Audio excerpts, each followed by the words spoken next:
Oh, Battlefield, how we have missed you. It's been so long since you've treated us to some good gameplay. With a few disasters in the recent years, DICE decided to take a step back, going back to what they know, bringing their whole development team to bring together something very special. Battlefield 6 has already been announced to be coming over the holiday of 2021, and they've announced that it's going to be bigger than ever before. But today's video, I'm going to be looking over your wishes, what you guys want, and personally, what I think would make this game amazing, and hopefully redeem the Battlefield franchise. These are my honest wishes for Battlefield 6.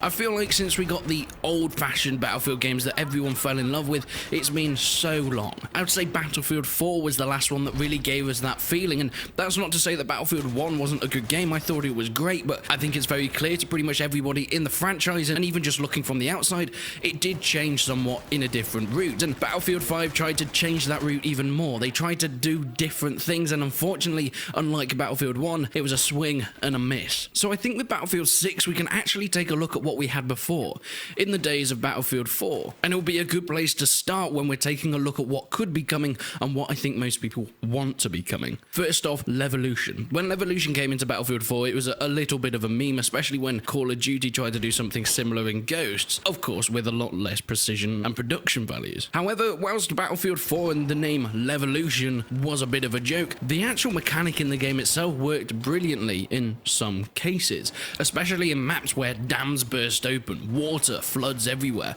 Even in Siege of Shanghai, it was incredibly impressive, having this massive skyscraper drop from the air, where there was a whole map above the map previously crumbles into ruin down below.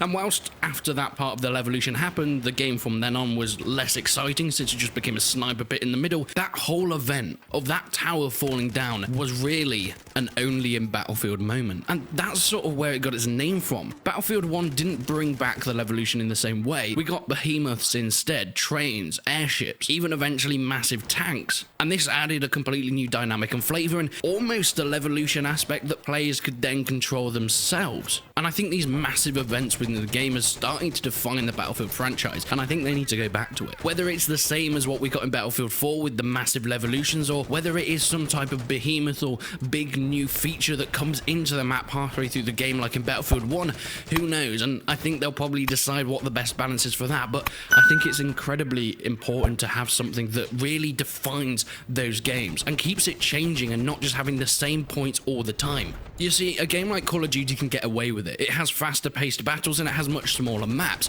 so having the same map and the same people fighting for the same points all the way through the game kind of gets away with it. Battlefield less so, because it's a much bigger scale. Because the games take much longer, there needs to be some variation, and whilst you do have that with just generic map design, having some sort of dynamic event really buffs it up and it makes those games memorable. Moving on from Leveolution, but something that very much relates to it is top level destruction. And I don't mean bursting open a wall here and there, but proper destruction. I understand that this is incredibly hard to do, or at least it was in the past hardware. You see, in the investors meeting for Battlefield, they stated that the new Battlefield 6 is going to be taking full advantage of everything that we can get in the next generation of consoles.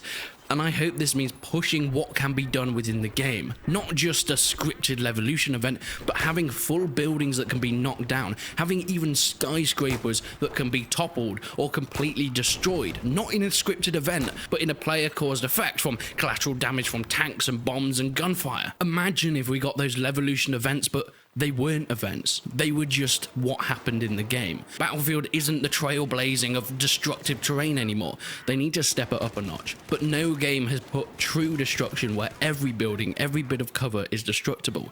And I understand this completely changes the way they're going to have to form the game. So there's going to be a learning curve. But I think it'll be absolutely awesome if we got that true destruction within the next Battlefield. game. But what about the player base themselves? Battlefield has always been 64 players in a game, and it's been fantastic. It's been that way for a while though. It needs to be pushed further. We've got games like Hell Let Loose having 100 people in the game. We've got games like Mountain Blade having 250 people in the game. We've got games like Armor that can push it to a scale not seen before on a map size that isn't really in any other game unless you're looking into the MMO sphere. So Battlefield need to push this player base further. They need to up the map sizes and of course the player count. Unfortunately, that's already been confirmed. As I mentioned, they said they were going to take full advantage of the next generation of consoles, which includes player sizes and battle sizes bigger than we've ever experienced. Now, knowing Battlefield, it's not going to be stratospheric like we've seen in these smaller games that I mentioned previously, but I expect it's probably going to be 100, 120 players in a game, or more likely 128. Having the 64 players on each side seems like a generous yet feasible option to go with. And this brings me on to one of my personal main wishes for Battlefield, and that's to give more reliability and options for squad gameplay. You see, Battlefield has always been a casual franchise. It's always been that casual first-person shooter. And a lot of people are saying they want it to become more realistic, but I couldn't disagree more. We've got games like Squad and Armor and Hell Let Loose and Postscriptum. They cover that ground now. We don't need Battlefield to become more realistic. It's always been this arcadey, casual first-person shooter. However, sometimes it's gone too far that way, and sometimes it means that it turns a bit into Call of Duty. What I mean by this is the one-man army syndrome, where you can pick up a gun and you can go and spray down room after room after room, and not working with your team doesn't really have that big an impact on the game as a whole.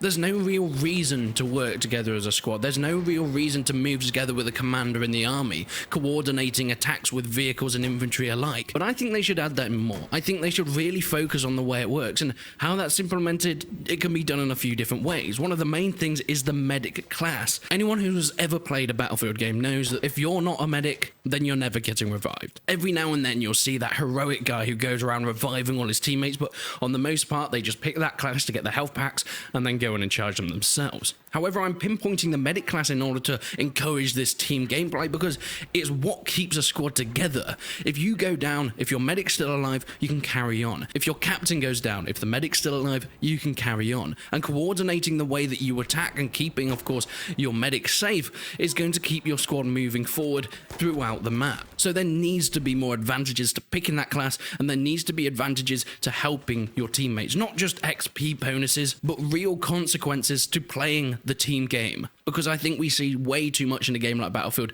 the solo one-man army, and I think COD's had that covered for years. Battlefield has got this impressive and incredible scale, and that's why people love it. That's why I love it. And if we go further that way, if we have bigger teams and bigger maps, I think teamwork needs to be encouraged more. And whilst the community can do so much in saying, come on guys, play with your squad, it's the developers that need to add the rewards, that need to add the mechanics, that need to add the reasons for people to work together. Because at the moment, XP is based mostly on capturing points and kills, which funnily enough chooses the one-man army to charge ahead and get as many shots off as possible. And with a few tweaks, I think that they completely changed the mindset that people have going into the games. Keeping that casual mode, but making it so people will work together. Or at least giving people the proper option to do it. But what do you guys think? What are you most looking forward to in Battlefield 6? And of course, no one's really talked about setting, but I've got a good feeling that it's probably going to go back to modern day. They've done the historical stuff now. With World War I, it worked pretty well, and unfortunately with World War II, they've kind of messed that up. I doubt they'll go back to World War II within the next decade, since